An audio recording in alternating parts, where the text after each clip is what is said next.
Olá pessoal, estamos começando aqui mais uma aula do nosso seminário de música 5.0 sobre técnicas de regência coral e orquestral. Muito bem, hoje já aula 12 e eu gostaria de tratar um tema hoje que é muito importante, mas que não é tratado também na maioria das escolas de música, nas universidades, até mesmo nos cursos livres, que é um trabalho de aprimoramento pessoal no sentido de superação daquilo que eu chamo de medo cênico. Bom, o que é o medo cênico?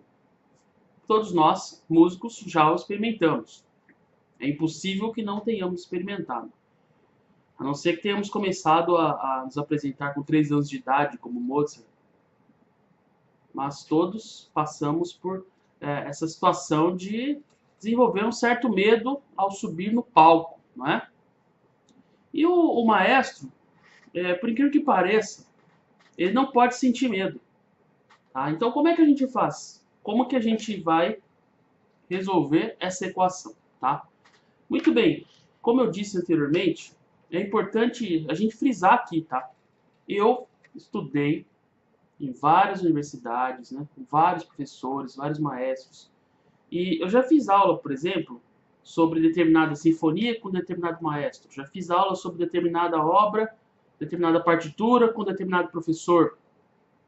Isso acontece muito. A gente conhece a partitura, a gente conhece a técnica, tá? Só que existe um empecilho que é mental, que é interior, para que nós coloquemos em prática isso que nós sabemos, isso que nós aprendemos com esses professores. E esse empecilho é exatamente o medo cênico, tá? E, por outro lado, também nunca encontrei algum professor que trabalhasse isso com o aluno, porque você chega lá na aula de regência, o professor vai te ensinar a técnica, vai te ensinar a análise da partitura, vai te ensinar o gesto e pronto, assim que dirige e tal, dirige aí, beleza. Aí geralmente você faz o exercício com o pianista. Você já tem até um pouco de medo cênico com o pianista, né? Que tá ali já para você aprender, para você estudar. Então você imagine como é para um maestro, um regente iniciante, estar à frente de um coro, estar à frente de uma orquestra. Esse fator do medo contribui para o quê? Para que justamente o maestro não dê tudo de si. O jovem, inexperiente maestro, muitas vezes, com muita coisa positiva, muitas ideias boas, muitas habilidades, e devido ao medo excessivo, ele não consegue colocá-las em prática. Tá? Porque o medo é como se fosse uma barreira, uma barragem que impede as coisas de fluírem. Tá certo? Então, nós precisamos trabalhar isso. E como superar esse medo, né? Bom, aí eu vou passar aqui para vocês, hoje, algumas técnicas que são relativas a como nós trabalharmos mentalmente para eliminarmos esse medo. Há uma série de trabalhos, de fatores que nós podemos realizar nesse sentido, tá? Mas, no primeiro momento, nós precisamos ter uma imagem muito clara, tá? Uma imagem muito clara do que é a atividade musical. Bom, ao contrário de outras profissões, como por exemplo a medicina, na medicina existe uma responsabilidade que implica nas vidas humanas, né? Então cada profissão tem as suas vantagens e tem as suas desvantagens. Bom, qual que é o ônus da profissão do médico? Um pequeno erro pode custar uma vida, certo? Um pequeno erro numa cirurgia, por exemplo, ou pode deixar uma pessoa sequelada. Então, a medicina realmente já tem essa preocupação com a exatidão.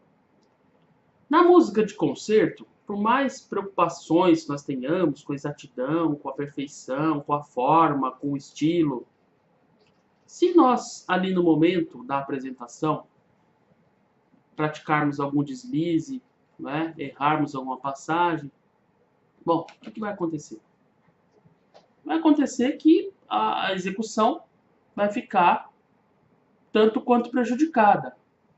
Mas nós temos que ver que essa execução ela pode ficar prejudicada em uma parcela tão imperceptível que praticamente ninguém vai perceber. Só quem é realmente um profundo conhecedor da música, da obra, enfim. E às vezes nós pensamos que nós precisamos ter 100% de perfeição em tudo que fazemos, em todas as obras que executamos. Mas acontece que 90% das pessoas que vão assistir os concertos são pessoas que não sabem distinguir entre uma passagem que foi tocada de uma maneira equivocada e uma passagem que não foi. Tá? Isso não significa que nós não tenhamos que nos aprimorar, nos esforçarmos para fazermos o que é certo, tá? Do ponto de vista do estilo, da técnica, da obra. É claro que nós temos que acertar e buscar sempre graus de perfeição maiores. Mas nós não podemos criar barreiras de que se a execução não for 100% perfeita, nós não poderemos executá-la. Tá? Isso é um pensamento que impede muitos músicos, inclusive, de desenvolverem uma carreira, porque eles ficam preocupados com essa perfeição, que obviamente nunca vai chegar. Tá? Os grandes intérpretes, os grandes pianistas, vamos dar o exemplo aqui, pega aí o Evgeny Kissin, ou que é mais atual, né? Ou o próprio Arthur Rubinstein, tem um som maravilhoso, próximo da perfeição mesmo. Claudio Hall, esses grandes pianistas que desenvolveram uma técnica tão perfeita que as execuções deles eram praticamente perfeitas. Mas, obviamente, também não são 100% perfeitas. Você encontra, se você procurar bem, você vai ver que tem algum defeito, alguma inexatidão, alguma desproporção, né? Sempre vai ter, é impossível. A música não é uma ciência exata, tá? Então a gente não tem que se preocupar com 100% de perfeição. Temos que pensar, o perfeito é inimigo do ótimo, o ótimo é inimigo do bom, o bom é inimigo do regular, tá? Então por aí. O que é melhor, você executar algo ou uma obra que tenha, seja considerada uma boa execução, tá? Ou você não executar nada? Então, a gente está esperando o perfeito, o ótimo, 100%. Isso não vem só o bom. Já não está muito bom? Isso. Né? Então, nós temos que ter esse pensamento o que resulta de uma execução imperfeita. Bom, somente para 1% das pessoas vai ficar incomodada com isso. Não tem consequências, ninguém vai morrer, ninguém vai perder a vida, tá certo? Ninguém vai sofrer um acidente.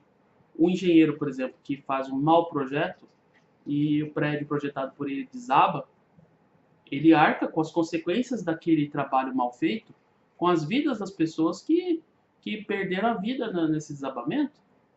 Agora, o maestro que não faz uma entrada perfeita, não dá uma entrada perfeita, por mais que a execução possa ter algum prejuízo, né, a consequência disso não vai ser devastadora. E, pelo contrário, pode ter até uma consequência boa, porque as pessoas podem perceber, você pode querer aprimorar-se para a próxima ocasião, para o próximo concerto. Tá? Então tem aqui alguns tópicos, alguns pontos que eu elenquei aqui para nós trabalharmos a superação do medo do ponto de vista mental. Porque é o seguinte, pessoal, eu já vou adiantar. Muita gente fala, isso pode parecer programação neurolinguística, tá? Mas é o seguinte, pode se chamar do que for. A nossa mente ela precisa de uma certa disciplina. Nós tendemos à divagação, nós tendemos à dispersão, nós tendemos a ter pensamentos vagos, pensamentos não construtivos, pensamentos que nada acrescentam, pensamentos que, pelo contrário, bloqueiam a nossa atividade produtiva, bloqueiam a nossa realização pessoal e profissional. E justamente esses pensamentos estão relacionados, eles advêm deste núcleo do nosso cérebro, que é o núcleo do medo. Né?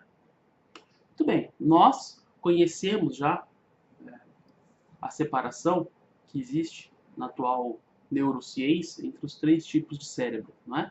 Que eu já falei neste curso e falo de novo, é o cérebro reptiliano, que responde a impulsos, que responde a estímulos de uma maneira instintiva, né? O cérebro límbico, que é responsável pelas emoções, e o neocórtex, ou o cérebro racional. Esse cérebro racional, estima-se que tem aí apenas 15% da atividade cerebral e 85% nesses outros dois sistemas, o límbico e o reptiliano, que justamente são responsáveis por essas emoções. Tá? Então, como que a gente pode domar esse território desconhecido, obscuro, do fundo do nosso ser, não é? Quando eu falo cérebro, eu não estou falando do órgão, né, físico, mas o que acontece lá, né, no funcionamento da nossa mente, tá? É claro que isso acontece no cérebro também, mas em outras partes do corpo, né? Os outros órgãos do corpo também estão conectados ao cérebro de uma ou de outra maneira, tá certo? Estão conectados. Então, o medo ele não é só localizado no cérebro, né? Localizado em outras partes também. Então a gente pode começar a programar, tá? A gente pode começar a programar o nosso cérebro, sim, para a superação do medo. Isso que eu falei, por exemplo, de pensarmos que não haverá consequências nefastas nos nossos atos enquanto performistas, enquanto estivermos performando, realizando uma performance musical, isso já é uma programação mental, né? Você já vai saber, você já programou de antemão. Mesmo que eu erre, ninguém vai se machucar por isso, tá? A não ser que eu chegue lá e faça, chego lá, tiro a roupa, né? E faço uma palhaçada lá em cima, e isso pode ofender as pessoas. Eu não vou fazer. Eu estou subindo no palco para dar o meu melhor. As pessoas vão compreender isso. Esse é o pensamento que tem que configurar toda a nossa postura de palco. E se você já começa por aí, você já esfumaça uma boa parte desse medo, tá? E eu repito, eu já sofri muito desse medo cênico. Na primeira vez que eu fui reger uma orquestra, eu coloquei a batuta na mão e minha mão tremia, tá? Minha mão tremia de medo. Isso foi agora não, agora, ixi, eu faço, eu rejo qualquer orquestra sem ter problema nenhum, né? Sem problema nenhum. O conhecimento que eu adquiri ao longo dos anos, eu não tenho medo de nenhuma orquestra, nenhuma.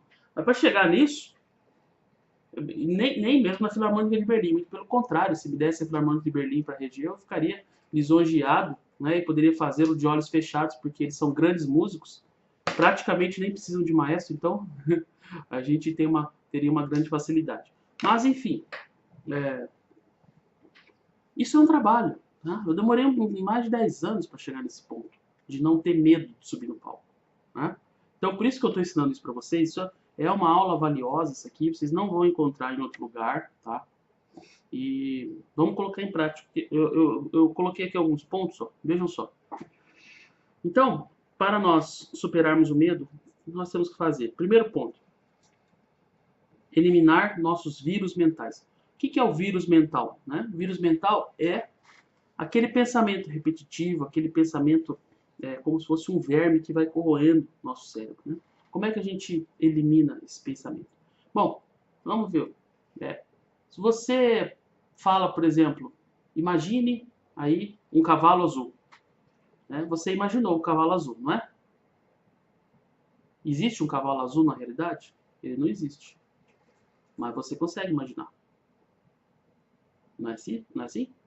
Então, muitas vezes a gente imagina coisas que não existem. Aí nós temos que fazer um caminho de volta, né? Um caminho de volta para a realidade. De modo que nós podemos imaginar sim uma realidade, né? E ela se tornar realidade, ao menos em parte. Eu vou explicar melhor. Como é que é isso? Eu falei, por exemplo, desse negócio de que você pode entrar já no palco com essa postura de que se eu errar, ninguém vai sofrer com isso, tá? Isso já é uma coisa que te alivia. Bom, mas isso aí não é suficiente. Isso aí é uma coisa assim, qualquer medíocre pode fazer isso. O que você quer com a sua interpretação? Você quer atingir a excelência, não é? Então, você pode, por que você não pode imaginar? A minha apresentação será maravilhosa, será perfeita. Será um estupor, será transcendente. disruptiva, será, né, sublime. Pronto, eu vou fazer uma interpretação sublime. Aí você já vai programado para aquilo, tá? Você já vai programado. Poxa, além de não ter medo agora, eu vou almejar o sublime. Tá certo? Vejam que diferença de postura. Ó, primeira postura, você sobe no palco. Ai, será que eu vou conseguir reger? Ui, meu Deus. Ai, dá licença aqui, orquestra. Olha, eu vou dar entrada pra vocês, tá bom? Aqui, toma aqui, ó. Isso é uma postura, né? Isso é uma postura. Existe. Já vi? Eu já vi, né? Até eu já fui assim. Outra coisa é você chegar. Bom dia, orquestra. Vamos fazer música sublime. E daí assim. Com vontade, com confiança, né? Com estupor, com alegria. Joie de vivre, como dizem os franceses. Alegria de viver. Né? Quem faz o que gosta, né? Tem alegria de viver. Tá certo? Você percebe a diferença? E isso tá aqui, ó. Isso tá aqui. Não tá exatamente lá fora, tá? A realidade é neutra, então você cria a sua própria realidade. Tá certo? Sua própria realidade mental. Você obviamente não pode alterar o mundo físico com a sua mente. Isso não pode. Mas você pode alterar o seu estado psíquico. E como você faz isso? Você substitui os pensamentos negativos por pensamentos positivos. É muito simples. É muito simples. Aí você pode falar, não, mas eu não consigo deixar de pensar, não consigo superar esses meus vírus mentais, eu não consigo parar de ter pensamentos negativos. Eu sei, é difícil. Por isso que eu falo, é uma prática. Você tem que colocar em prática. Né? Esse curso aqui, ele é muito prático, tá? Tudo que eu estou falando aqui é para vocês colocarem em prática mesmo. Não é uma aula teórica isso aqui, é uma aula prática. Você pegar, fazer as anotações, aí você vai lá e coloca em prática. No seu ensaio, no seu grupo, né? Se você não tem um grupo para reger ainda, um coro, uma orquestra, coloque isso em prática tocando seu instrumento, cantando, né? Seja cantando no coral, seja cantando sozinho.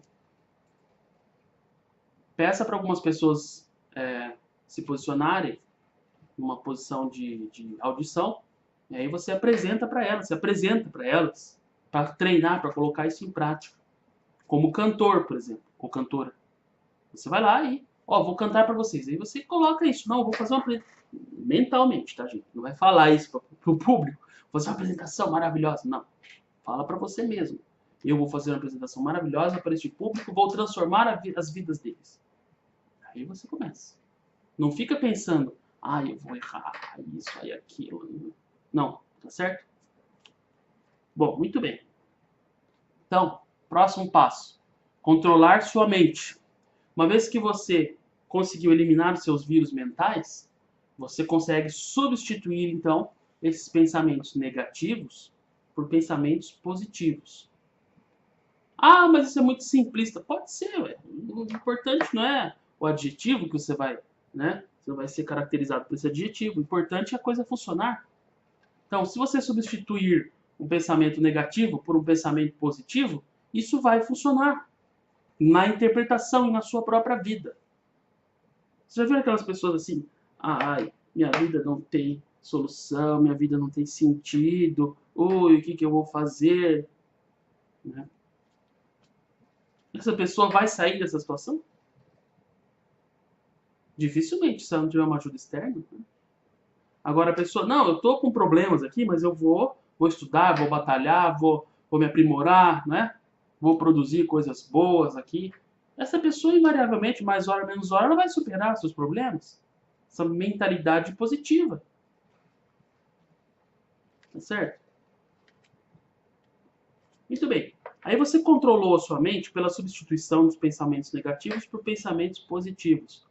Pensamentos de otimismo, digamos assim, né? Não é otimismo raso, mas não, as coisas podem dar certo, eu estou preparado para isso, eu vou conseguir.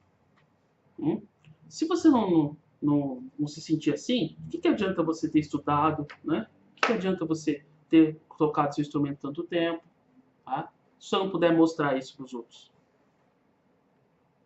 né? Porque assim, a gente tem que entender que nós temos uma singularidade, né? Então, às vezes, a minha interpretação vai ser diferente da do outro maestro e eu posso acrescentar alguma coisa. Ué? Como não? Público existe, né? Dizem que existem 7 bilhões de pessoas no mundo. Tá? Não sei se essa estatística está correta, mas 7 bilhões de pessoas. Sempre vai ter alguém interessado em ouvir a sua interpretação, né? Que vai ser diferente da do outro. Então você sempre vai poder acrescentar alguma coisa, acrescentar o seu eu particular naquilo, que o outro não tem aquilo. Tá? Então sempre você tem algo novo, sempre você tem algo original, sempre você vai ter alguma singularidade, sempre você vai fazer alguma coisa boa para alguém. Então esse tipo de pensamento que deve substituir os outros pensamentos de insegurança, de medo, de baixa autoestima, tá certo? Aí você consegue dessa forma, um binário mesmo, binária. Você tem um problema, veja só, veja só. Você está com um vazamento, né? Uma torneira sua está vazando. Você precisa de uma tese de doutorado para resolver o problema da torneira?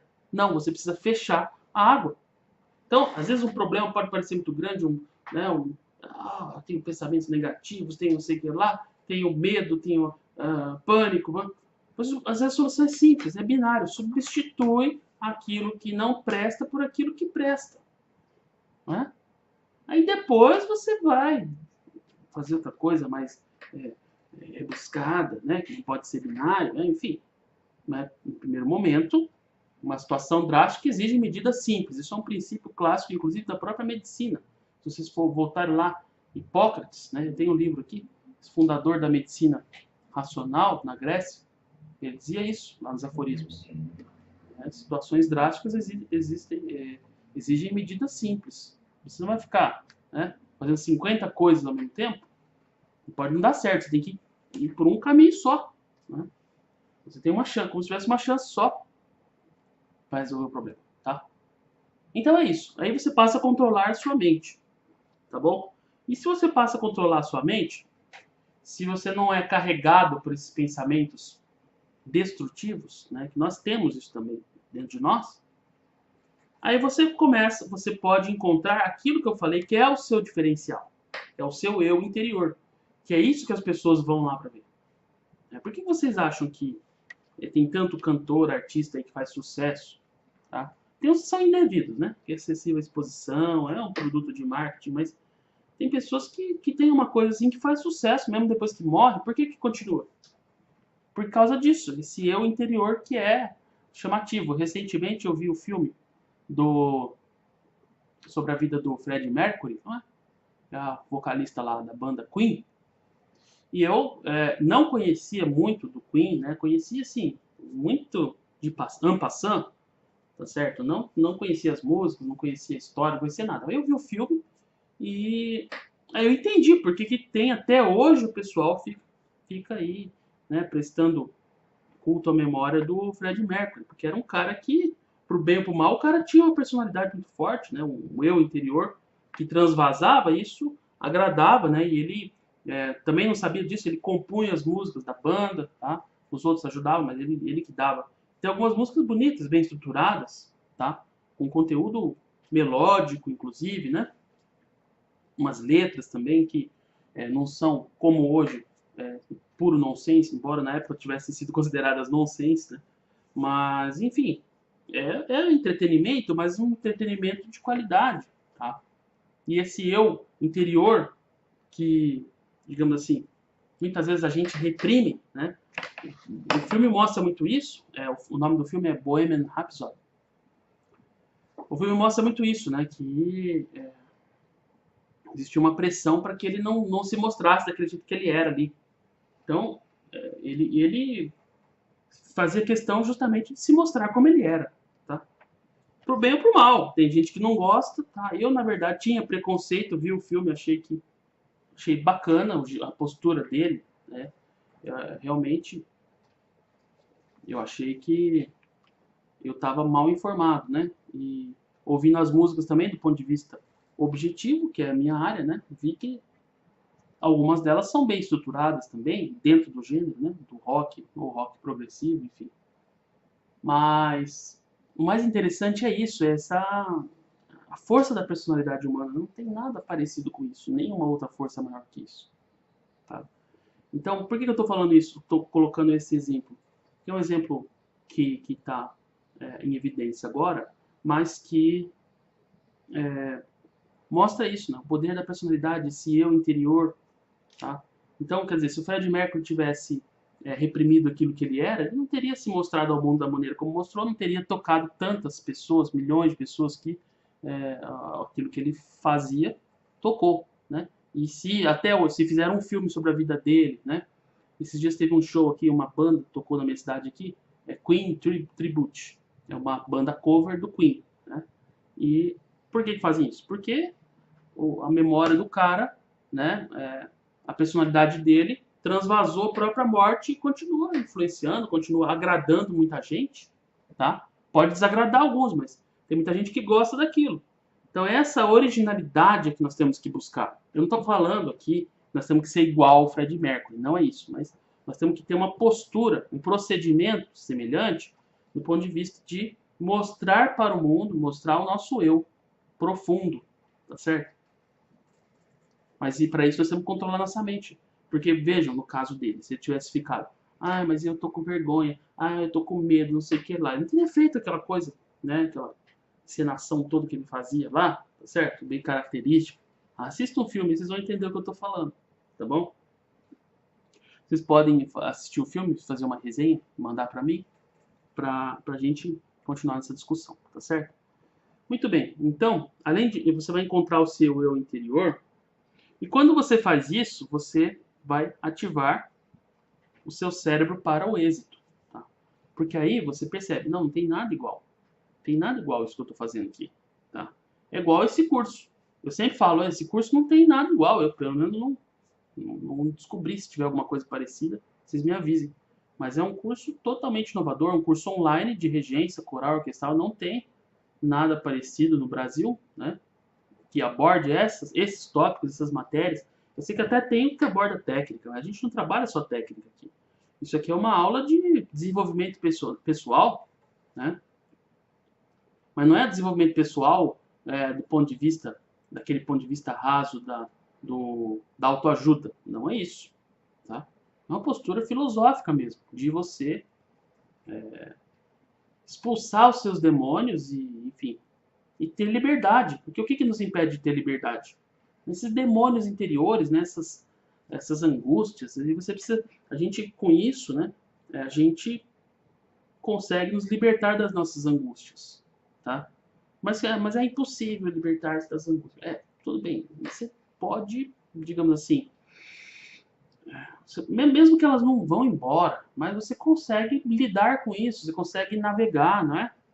É a mesma coisa que você pegar, por exemplo, um barco e sair em alto mar. Pode ser que a água esteja tranquila, pode ser que tenha tempestade. Os pescadores saem para pescar todos os dias. Tem dia que o mar está agitado, tem dia que não está. E não é porque o mar está agitado que eles que eles deixam de buscar o peixe. Tá certo? Por quê? Porque eles aprenderam a navegar. Tá? Então nós temos que aprender a navegar não só quando o oceano está plácido, quando a água está calma, mas quando há tempestades também, tá? Então, às vezes, a gente tem que ter realmente essa programação mental, gente. E aí, para isso, né, bom, estava falando sobre ativar o cérebro para o êxito. Então, a gente precisa realmente abrir essa possibilidade. É como um botãozinho que você aperta. Não, eu posso ter êxito. Eu posso prosperar. Eu posso ir para frente. Ué, mas ninguém falou isso para vocês ainda? Já deveriam ter falado, né? Nosso sistema escolar é todo... Para que serve a escola? Vamos pensar aqui. Para que serve a escola? Para que serve a faculdade? Né? Fala, não, vai arrumar um emprego, vai arrumar um trabalho assinado na carteira. Meu filho, isso aí, você... Vamos pensar. O que é um trabalho assinado na carteira? Né? O que é? Significa que você vai ficar 40 anos trabalhando no mesmo lugar, né? para depois você ter aí uma merrequinha por 10 anos da tua vida, para você não ficar sem fazer nada. Isso aí é definição de êxito? Hã? Me responda. Eu não tenho nada contra a pessoa que trabalha com carteira assinada, mas isso aí, as pessoas estão sendo educadas para ter êxito? Será que estão? Então ative o seu cérebro para o êxito. Agora, se você acha que ter êxito na vida é isso, ter um emprego com carteira assinada, então seja feliz com isso agora. Os grandes gênios, os grandes celebridades, os grandes homens da humanidade, não foram pessoas que se contentaram com tão pouco. Tá? Aí alguém pode falar, não, mas os santos não tinham nenhuma glória externa e tal, e eram grandes homens. Tudo bem, só que eles não se contentaram também com a mediocridade. Vocês conhecem algum santo que tinha carteira assinada? Batia o ponto lá todo dia no serviço? Não, o desenvolvimento do santo é para dentro, a gente desenvolve para fora. O artista, ele tem necessariamente que se desenvolver para fora. Por quê? Porque ele tem que expandir sua arte para o mundo. Agora, o santo, o religioso, o asceta, ele desenvolve uma catedral interior. Então, se você for olhar o interior daquela pessoa, é um gigante. Tá? O mundo não vê isso, mas Deus vê. Então, você tem que ver qual que é o seu sonho, qual que é o seu grande objetivo de vida. Né? Muito bem. Então, se nós ativarmos nosso cérebro para o êxito, a gente já começa a sair dessas limitações. Né? Por exemplo, eu organizo aqui o Festival de Música de Paraguaçu Paulista. Se eu pensasse pequeno, eu jamais teria tido essa iniciativa. Né? E as pessoas que vêm aqui do Brasil inteiro, também eu trabalho essa questão de configurar seu êxito, também não viriam para cá para aprender aqui pessoalmente comigo no festival. Tá? Por que as pessoas sairiam, viajariam, pegariam um avião para vir aqui se elas não tivessem uma perspectiva de êxito maior? Quer dizer, o desenvolvimento pessoal ele não passa por essas amarras sociais. A gente tem que se desvencilhar disso. Porque isso são crenças limitadoras. Né? São crenças que nos acorrentam. Então nós precisamos trabalhar a mente, sim, para estarmos abertos ao êxito. E na medida mesma que nós instaurarmos isso nas nossas vidas, nós nos libertamos dessas angústias. Tá certo? Libertamos no sentido de saber podermos navegar por águas turbulentas. Ok. Aí a gente passa a sentir a energia do universo. O que é sentir a energia do universo? Não é bem sentir, mas é operar com a energia do universo. Você começa a ter aportes de energia, tá? Que você não tinha antes. Você nem sabe de onde vem aquela energia toda, mas é porque você está aberto. O universo tem, do ponto de vista físico, né? Tem eletromagnetismo, tem as ondas, tem as frequências, ainda mais a música que são vibrações. Então você tem que estar aberto, você tem que ouvir. Qual que é a primeira habilidade que o músico desenvolve? Aqui, ó, é a audição, tá? É o que? Percepção musical. Percepção musical, o que é? É ouvir, saber discernir. Então, se você não estiver aberto para o universo, né, os sons envolvem o universo. Se você não estiver aberto ao universo, como você vai se desenvolver musicalmente, ou artisticamente, ou filosoficamente, ou em qualquer área da atividade humana?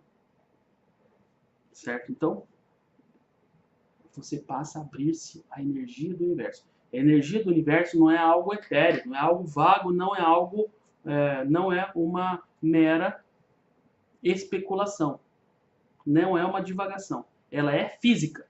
Eu estou falando de energia física. Leiam aí os livros sobre física quântica, se tiverem dúvidas sobre isso, sobre como a energia é configurada do ponto de vista da matéria no universo. Você abrir-se ao universo, você abre-se essas trocas. Você se fecha, não há trocas e você passa a ficar apequenado. Então, abrir-se ao universo é você estar antenado. O que é estar antenado? É você, como uma antena, captar as tendências cósmicas, captar as tendências energéticas, transformar isso em arte, certo? E aí, uma vez que você faz isso, você consegue aquilo que muitos buscam e não conseguem, que é o quê? A felicidade. Você começa a enfocar-se na sua própria felicidade. O que é a felicidade? Muitos filósofos discutiram, mas se você consegue realizar aquela sua missão, que está aquele seu eu interior, em sintonia com o universo, transformando as vidas das pessoas, as pessoas vão ficar gratas, vão ficar felizes. E isso, obviamente, vai te deixar feliz também. Quem aqui que já se apresentou para algum público, alguma plateia, e teve essa experiência? As pessoas ficaram felizes de ver a sua apresentação. Ora, isso causa, por uma ressonância física, cósmica, uma felicidade em você também. Então, se você segue todos esses procedimentos, você também vai chegar naquilo que muitos buscam e não conseguem, que é a felicidade. E vamos abrir mais um parênteses aqui. Será que essas pessoas que trabalham aí 40 anos para depois se aposentar, e aí se aposenta, fica doente, gasta tudo que ganhou com remédio, né? Será que essas pessoas são felizes? Será que essas pessoas chegam lá, perto do leito de morte, e lembram da vida? Poxa, eu fiz tudo que eu queria fazer. Que beleza. Eu segui meus sonhos. Será que isso acontece? Pode ser que sim, mas se não acontece, é realmente algo trágico. Eu mesmo tive uma experiência muito interessante. Eu estava numa determinada época. Eu fiquei 2 anos da minha vida apenas sem trabalhar com música, né? Por que isso aconteceu, não vem ao caso agora, um outro dia eu conto para vocês. Mas eu fiquei 2 anos sem trabalhar com música. E aí eu vi uma palestra, né, de uma pessoa falando sobre justamente o que as pessoas mais falam no leito de morte. Né? E foi um vídeo, na verdade, né? E depois eu posso colocar a referência para vocês aqui. É um vídeo que fala justamente o que as pessoas mais desejam no leito de morte, né? Então são coisas simples do tipo, eu gostaria de ter passado mais tempo com as pessoas que eu amo, eu gostaria de ter feito aquilo que eu gostava, mas que eu não fazia porque eu tinha que trabalhar para ganhar dinheiro, aí ganhei dinheiro, aí perdi a saúde, né? Eu tinha que ter perdoado mais, eu tinha que ter amado mais, essas coisas simples, né? Coisas simples. E eu vendo aquilo, puxa, me caiu assim a ficha, me caiu a ficha, né? E eu parei tudo que eu estava fazendo, falei, não, eu vou voltar à música, voltei a estudar, voltei a me aprimorar, né? Tinha parado de reger, estava desanimado, né? Fiquei 2 anos assim. Aí me caiu a ficha. Falei, não, eu não vou deixar aí para fazer isso, realizar meu sonho, quando eu tiver no leito de morte. Não vai ser mais possível. Eu tenho que tomar as rédeas do meu destino. Agora, já. Tá certo? E foi o que eu fiz. E agora eu tô aqui, né? Ensinando isso para vocês. Mas por quê? Porque é baseado na minha experiência. Isso aqui não é uma coisa teórica. Tá? E por fim, quando você realiza todos esses passos, esses procedimentos, você chega aonde? Você retoma o rumo da sua liberdade. Porque se você está lá, preso nesses vírus mentais, se você está preso nessa mente descontrolada, se você está preso, você não encontrou o seu eu interior, você apenas está seguindo a maré, está seguindo a corrente. Né? O que a sociedade quer, o que a massa faz, os parentes sugerem, você está seguindo o fluxo. Né? E se você ainda tem um monte de angústias, sentimentos contraditórios, porque você não consegue fazer aquilo que você gostaria de fazer, né? Você está fechado para as coisas. Então, cadê a sua liberdade? Quid est libertas? Né? Onde está a liberdade? O que é a liberdade? Liberdade é você fazer uso da sua vida como senhor da sua vida. Né? E aí, no momento em que você for o senhor da sua vida, você chegará à perfeição artística. Porque é isso que caracteriza os grandes artistas. Eram pessoas imperfeitas, eram pessoas inseguras, imaturas, cheias de defeitos, como nós. Só que eles tinham uma coisa que nós não temos. Eles assumiram, eu sou isso, e eu vou até o fim com isso. E aí eles se libertaram dessas amarras, dessa escravidão. E aí alcançam a perfeição, porque fica lá, fica na mente das pessoas eternamente. Certo, pessoal? Então, isso é arte, e estes são os passos para você se libertar do medo cênico, tá bom? Sugiro fortemente que vocês façam um resumo desta aula, mandem para o meu e-mail, dantemantovani@gmail.com, e para vocês não ficarem aprisionados nesse medo de não sair do lugar, né? Esse medo de não se aprimorar se você está nesse curso, é óbvio que você quer aprimorar-se. Faça já a sua inscrição no Festival de Música de Paraguaçu Paulista, de 3 a 7 de julho, agora de 2019. Tá? Em 2 meses ainda para vocês programarem. Eu estou gravando essa aula aqui hoje, dia 1º de maio de 2019. Então, façam já a sua inscrição para vocês virem aqui aprender tudo isso e muito mais pessoalmente no nosso Festival de Música, que terá curso de regência de orquestra, com a possibilidade, inclusive, que vocês possam reger a orquestra no concerto de encerramento. Tá bom? Então, forte abraço, fiquem com Deus, até a próxima aula.